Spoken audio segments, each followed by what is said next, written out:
Voilà, alors pour ceux qui sont en vacances et qui veulent continuer à s'entretenir, voici le cahier de vacances de Roger Mansuy. On va aujourd'hui attaquer, dans un premier volet, comme disait Camelot, les préliminaires, avec surtout la théorie des ensembles. Voilà. Bon, je vais m'intéresser surtout au vrai-faux, comme ça va relativement vite. Surtout qu'il y a des vrais-faux où c'est vraiment intéressant d'approfondir. D'autres où c'est juste des toutes petites choses très très directes, où c'est pas la peine d'aller très loin. Donc, ce premier volet, ça va être la théorie des ensembles. Alors là, je vous conseille de regarder ce qui est là, de faire un arrêt et d'essayer de voir si c'est vrai ou faux. Ensuite, on corrigera tout. C'est assez rapide de faire l'exercice. La correction sera peut-être un peu moins rapide parce que c'est bien de regarder les choses en profondeur quand elles sont profondes. Et puis quand elles ne le sont pas, ben voilà, c'est pas la peine. Alors on va commencer avec ce volet, hein, ce premier volet de la théorie des ensembles. ABC, trois parties. Alors A inter B union C égale A inter B union A inter C. On dit que dans ce cas-là, l'intersection est distributive sur la réunion. Bon, ben là, c'est vrai. ABC, trois parties. Alors A union B inter C égale A union B inter A union C. Ben, oui, ça va être vrai aussi. La réunion est distributive sur l'intersection. Alors, on peut le faire évidemment. De toute façon, si on veut le démontrer, c'est des doubles inclusions, hein. Vous faites la double inclusion, vous montrez que si X est à la fois dans A et B union C, alors X est à la fois dans A inter B et dans A inter C. C'est facile. Ce que je voudrais vous montrer tout de même, c'est des preuves avec ce qu'on appelle les fonctions caractéristiques. Alors voilà, bon, alors donc si A, c'est une partie d'un ensemble E, on va appeler 1 indice A la fonction caractéristique de A. Ben, c'est une fonction qui va de E dans 0, 1 et qui à X donne 1 si X est dans A et 0 sinon. Alors c'est ce qui permet finalement de traiter des problèmes comme bon, voilà, prouver n'importe quelle égalité d'ensemble. Pourquoi? Parce que d'abord, ben, sur ces fonctions, on va avoir de l'addition et de la multiplication, d'accord? Puisque bon, bah, ça va dans Z et que Z est doté d'une addition et d'une multiplication, donc les fonctions sont dotées aussi. Alors donc déjà, ça va nous permettre, un petit peu comme le programme de Descartes, si vous voulez, hein, mais là, ce n'est pas pour la géométrie, c'est pour la théorie des ensembles. Un petit peu la même chose. Là, ici, en plus, on a le fait que si 1A égale 1B, donc quelque chose qu'on peut montrer de façon purement algébrique, alors A égale B. Donc on a quelque chose qui est du domaine de la théorie des ensembles.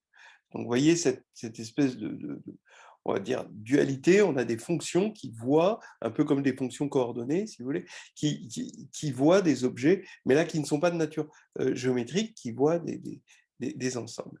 Et donc ça, c'est pour ça qu'on appelle ça fonction caractéristique de l'ensemble, puisque ça caractérise complètement l'ensemble. Donc bien sûr, vous avez 1 de A inter B, bah, c'est 1A fois 1B, bah oui, c'est normal, parce que ça va faire 1 que si on est à la fois dans A et B. Et d'ailleurs, notez en particulier que 1A carré, ça fait 1A.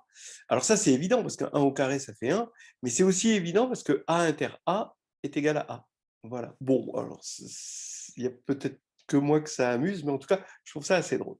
Bon, ici, vous avez 1 de A union B. Alors ça aussi, c'est important, c'est 1A plus un B moins 1A, 1B.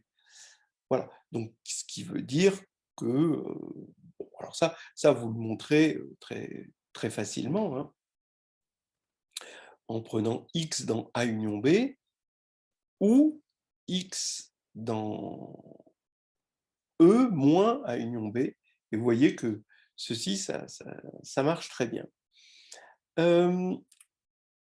Maintenant, vous avez une autre façon de voir ceci, c'est que, en fait, cette formule, elle paraît beaucoup plus compliquée que celle pour l'intersection, mais si on regarde le bar, c'est-à-dire le complémentaire, bah, c'est évident que 1 a bar, c'est la fonction 1, donc la fonction qui à tout x donne 1, hein, moins 1a. Ça, c'est évident, hein, donc c'est ça 1 a bar. Et si vous remarquez que A union B, c'est A bar inter B bar, le tout bar, évidemment, parce que bar transforme l'intersection en réunion, et A bar, bar, ça fait A, B bar, bar, ça fait B, donc on a bien cette formule. Eh bien, vous voyez que, en fait, c'est très facile, à partir de la formule sur l'intersection, de voir que 1 de A union B, d'après cette formule et celle-ci, ça va être 1 moins 1 de A bar inter B bar.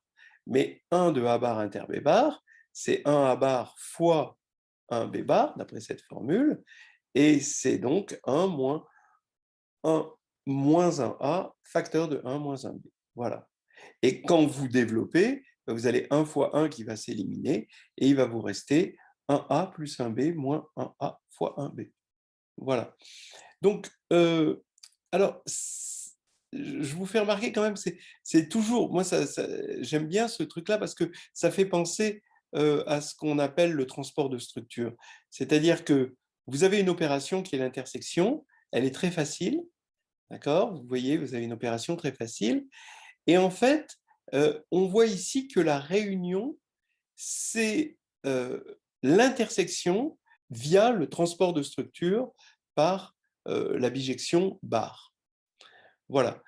Donc ça c'est quand même vraiment, vraiment intéressant, parce que ça donne des formules comme ceci. Et finalement, ça veut dire que la réunion est aussi simple que l'intersection, puisque c'est juste la même chose par transport de structure. Alors par transport de structure, ça veut dire que je crée mon opération ici, en faisant, donc j'ai une application qui est une bijection que je vais appeler petit f, ou iota, on va dire iota ici, et je prends iota de A.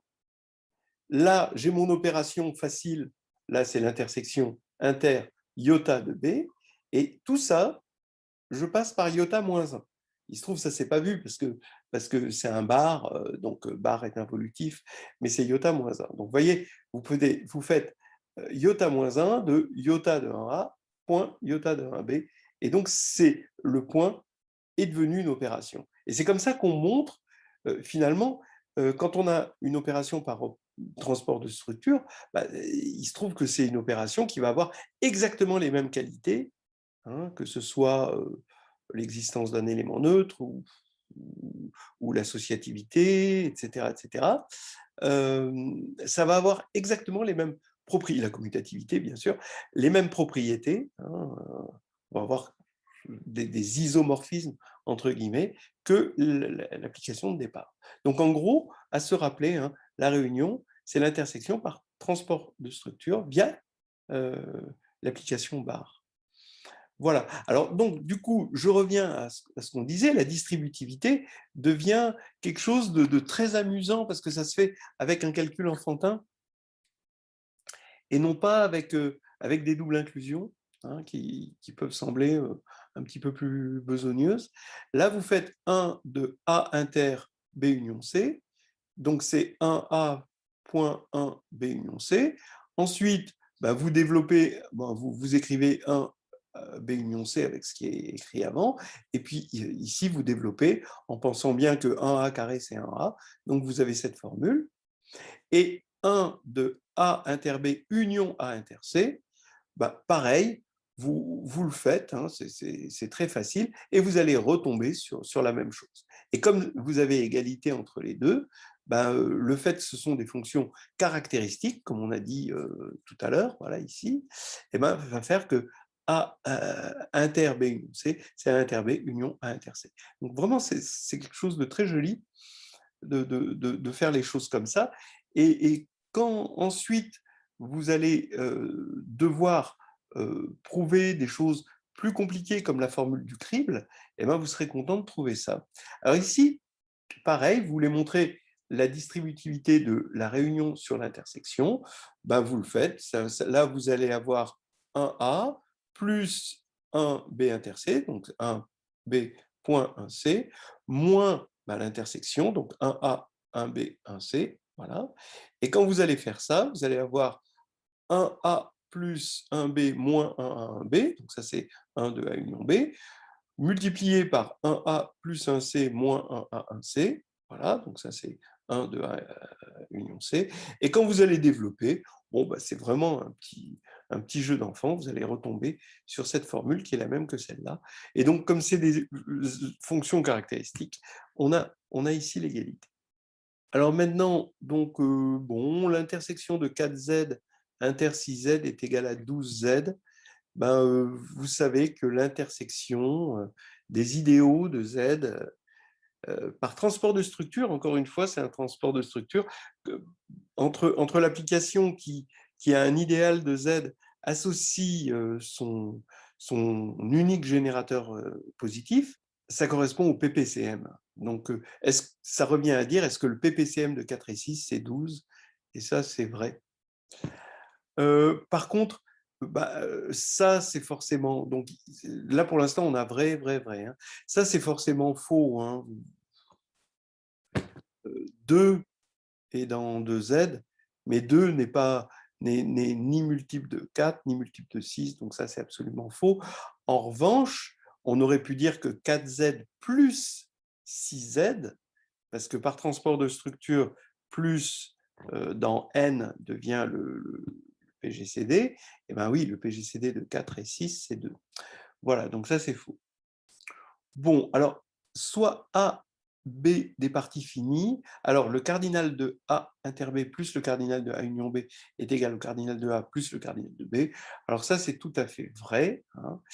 Et pareil, vous pouvez essayer de vous amuser à le montrer avec des fonctions caractéristiques, parce que le cardinal, c'est la somme pour x dans E de 1 indice A de X. Ça, c'est le cardinal de A. D'accord. Voilà. Donc, ça, c'est. Et donc, vous pouvez montrer mieux. Voilà une façon de l'écrire, que cardinal de A union B est égal à cardinal de A plus cardinal de B moins cardinal de A inter B. Et si vous voulez généraliser à trois ensembles, c'est-à-dire trois parties du même ensemble E, ben, le cardinal de A union B union C, ben, vous allez avoir la somme des cardinaux, moins la somme des intersections 2 à 2, plus la somme des intersections des trois. Et la généralisation, c'est la formule du crible. Voilà. Alors, la formule du crible que je vous mets ici, vous voyez ce moins 1 puissance k moins 1 et des intersections k par k, K, petit k, hein, c'est pas k par k, CAS, et ben, ici, vous avez l'intersection. Vous voyez bien que quand vous en avez un, ici, c'est plus. Donc là, c'est bien moins 1 puissance k moins 1. Voilà. Bon, vous allez trouver, par exemple, cette formule, la formule du crible, prouvée dans Carnet de voyage en algébrie, avec justement les fonctions caractéristiques. C'est vraiment un jeu d'enfant de le montrer comme ceci. Alors là maintenant, bon, bah, c'est des cardinaux de segments de Z. C'est très facile, c'est la loi des intervalles. C'est-à-dire que pour avoir le cardinal, il faut faire, ben, si on veut le cardinal du segment AB dans Z, il faut faire B moins A, mais il ne faut pas oublier d'ajouter 1, c'est la loi des intervalles. Donc, ici, ça va faire quoi? 2n moins n plus 1, donc c'est n plus 2, donc là, ça va être faux. Ici, ça va faire 2n plus 1 plus 1 encore, donc ça fait plus 2, donc c'est encore faux, voilà. il y a 10 puissance k entier naturel s'écrivant avec exactement k chiffres en base 10. Bon, oui, c'est vrai, 50 entiers pairs dans l'intervalle 0-100. Bon, ben non, déjà dans l'intervalle 0-2, il faudrait qu'il y ait un entier pair alors qu'il y en a deux. Donc, c'est pas la peine de... faut voir qu'est-ce qu'on veut généraliser et le regarder à une plus petite échelle et voir que c'est absolument faux. Là, ça y est, bon, ça on traverse une période très peu instructive, mais là, ça y est, ça redevient instructif. On part d'une partie B, d'un ensemble image, hein, B dans F, et on va en arrière, donc attention, F-1, c'est pas une fonction, c'est pas une application, hein, c'est juste l'image réciproque, F-1 de B, et on repasse par F. Est-ce qu'on retombe sur B? Bon, bah, vous voyez bien que non. C'est-à-dire que si vous preniez grand F, à la limite, vous feriez f-1 de grand F, bah, c'est E. Et est-ce que f de E est égal à grand F? Bah, non, ça voudrait dire que petit f est surjectif. Donc, si c'est surjectif, il y a beaucoup de chances que ça marche. En fait, ça marche. Sinon, non. Donc, ça, c'est faux. Il fallait rajouter petit f surjectif pour que ce soit vrai. F-1 de B union C est égal à F-1 de B union F-1 de C. Bon, ben ça, on montre que c'est vrai. Pour l'intersection, eh ben, on montre aussi que c'est vrai. Soit petit f injective et a une partie de grand E, la restriction de petit f à grand A est injective, c'est évidemment vrai. Alors là, je voudrais quand même qu'on regarde un certain nombre de choses vis-à-vis de ça pour que ce soit clair pour tout le monde. Voilà, alors je vais prendre des parties de E, donc que je vais appeler A et B, et puis C et D, ça désignera des parties de F. Alors quand on va faire F-1 de C union D, bah oui, c'est F-1 de C union F-1 de D. Bon, alors bien sûr, toutes ces choses-là sont admises, mais il faut bien... Bon, là on est en train de parler de la grecque interne, hein. Donc c'est admis, hein. Pour l'intersection, ça marche aussi, hein. Bon, si on vous demande de le montrer, évidemment, hein, si on vous demande de montrer que, ben, vous le faites avec une double inclusion. C'est très facile, hein, c'est-à-dire si f de x est dans C union D, ça veut dire que soit f de x est dans C, soit f de x est dans D. Et donc x, dans le premier cas, est dans f-1 de C, et dans le deuxième cas, est dans f-1 de D. Donc on a une inclusion. Et l'autre inclusion, bah, si x est dans f-1 de C, ça veut dire que f de x est dans C, et dans l'autre cas, f de x est dans D. Donc ici, vous avez bien sûr f de x dans les deux cas qui est dans C union D. Et quand vous faites l'intersection, c'est exactement pareil. Donc c'est vraiment facile. Maintenant, pour l'image directe, ça peut être intéressant de voir ça. Alors, f de A union B, vous pouvez montrer que c'est f de A union f de B, ça marche bien. Mais par contre, f de A inter B, c'est inclus dans f de A inter f de B. D'accord? Ça, c'est important, hein, de voir ça. Et que l'inclusion peut être stricte. Bon, alors d'abord, l'inclusion, elle est simple, parce que si vous avez un qui est égal à f de x avec x dans A inter B, bah forcément, il est dans f de A, puisque x est dans A, et il est dans f de B, parce que x est dans B. Donc ça, c'est facile. Mais vous pouvez, par exemple, je ne sais pas, imaginer que A et B sont disjoints. Donc ça, c'est l'ensemble vide, le A inter B, et donc F de l'ensemble vide, c'est l'ensemble vide. Et pourtant, vous prenez même deux éléments distincts, d'accord? Vous prenez deux singletons, hein, distincts, et de deux éléments qui ont la même image. Et ben, ici, il va y avoir une intersection, forcément, et là, c'est l'ensemble vide. Donc là, c'est strict. Donc par contre, on peut imaginer que si F est injective, alors oui, là, ça va être vrai, hein. Là, on va avoir l'égalité. Voilà des petites choses intéressantes. Alors, pour revenir sur ce qu'on avait tout à l'heure, f de f-1, bon, c'était de B tout à l'heure, mais là, j'ai pris C, comme ça, C, c'est une partie de F. F de f-1 de C, eh ben, en général, hein, c'est toujours égal à C inter F de E. Donc, en particulier, hein, si F est surjective, alors c'est égal à C. Voilà, c'est ce qu'on disait. Alors ça, bon, c'est très facile à montrer, hein. Et donc, on a égal à C si F est surjective. Maintenant, c'est toujours pareil. Dans la théorie des ensembles, on n'a pas une dualité, dans le sens que quand on remplace surjectif par injectif, ou quand on remplace f-1 par f-1f, on n'a pas des choses qui se ressemblent comme on pourrait avoir dans les espaces vectoriels, j'y reviendrai tout à l'heure. Si on prend f-1 de f de a maintenant, donc c'est-à-dire on pousse en avant et on tire en arrière, hein, on part de A une partie de E, hein, on la pousse et on la tire, au lieu de faire comme ici, où on partait d'une partie de F, on l'a tirée, puis on l'a poussée. Alors, qu'est-ce que ça donnerait? Alors là, ça donne F-1 de F de A. Ben, évidemment, ça contient A, hein, puisqu'on était parti de A, mais ça peut contenir plus que A.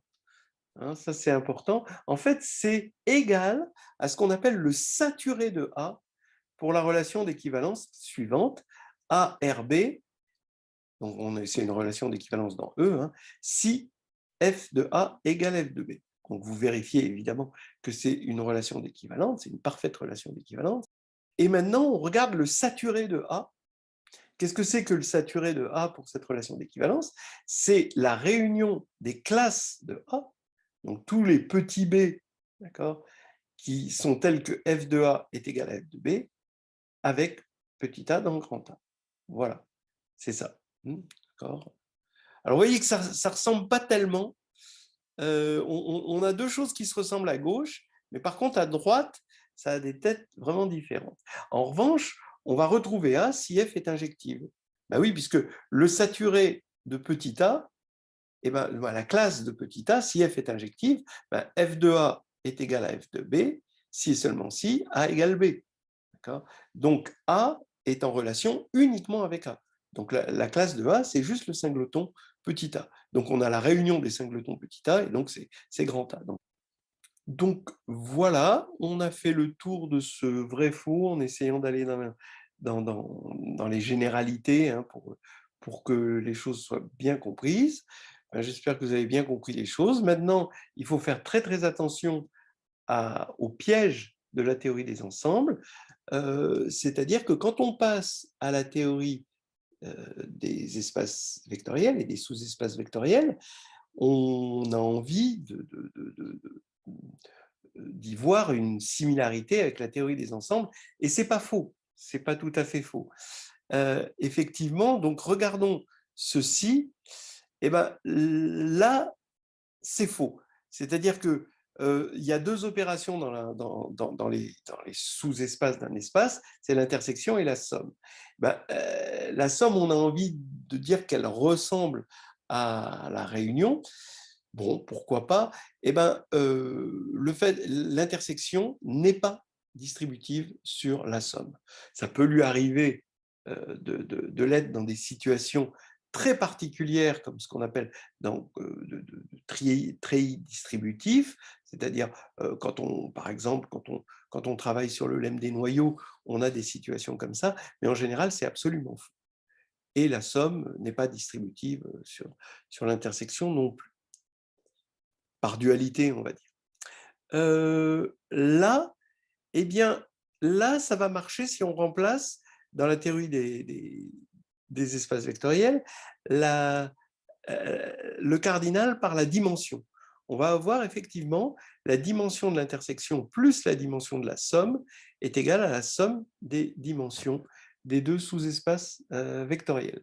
Mais là où il faut faire très attention, c'est que ceci, dans la théorie des ensembles, se généralise en une formule du crible, et la formule, il n'y a pas de formule de crible dans les espaces vectoriels. C'est-à-dire que dès qu'on a trois sous-espaces vectoriels, la formule qu'on a vue tout à l'heure devient absolument fausse si on veut remplacer le cardinal par la dimension et la réunion par la somme.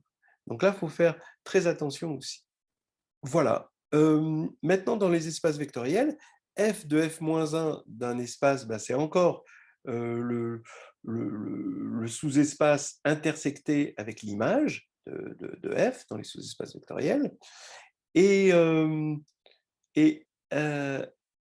f-1 de f de A, bah, ce qu'on a appelé tout à l'heure le saturé de A, où là, A est un sous-espace vectoriel, bah, ça va être la somme de A, donc plus le noyau de F.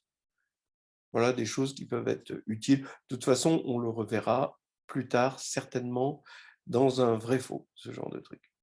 Voilà, on va s'arrêter là.